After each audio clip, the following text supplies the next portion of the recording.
So prosecutors today made a action that I approved of a great deal, which was to prosecute um, what's his name, Encina, the state trooper who decided to confront Sandra Bland during her little, her last, I guess, on-screen appearance on anybody's camera prior to her death. And I have disapproved of his actions and of the officers who were involved with that case because I thought it was a great misuse of their powers, especially when the audio was made available and we all heard everything he said and all the little threats that were purported. And I think when you're an officer, you don't use your position to bully others. So I was very relieved to hear this today. I actually recorded a video about this beforehand. It was probably about 6 minutes long, and it just disappeared completely right after I recorded it.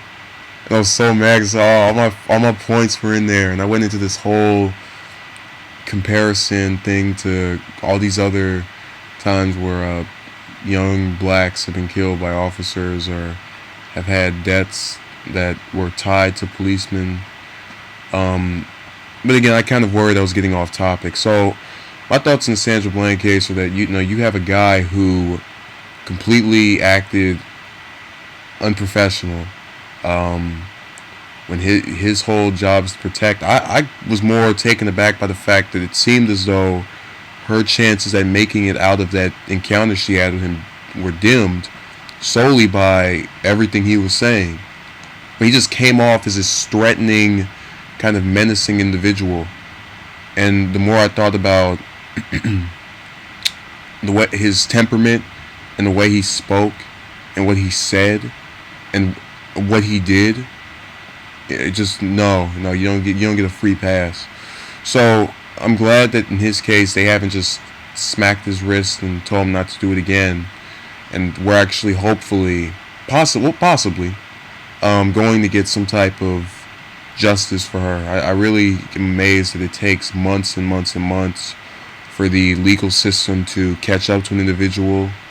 This happened back in July. That's 6 months ago. Almost 6 months ago. If you want to, the 28th of July was when it happened last year.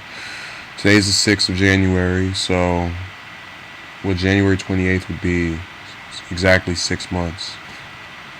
And that to me is ridiculous. It takes this long to have a person's wrongs be righted by the legal system. I think this is really where you get this disparity between African Americans and, I guess, law enforcement and other types of just people of authority, because they do not feel as if they can be trusted when they do things of this nature, threatening a person really to the extent of physical harm. That is when I kind of side with most others and just say, this is something I can't approve of. This is something that shouldn't be tolerated under any circumstances.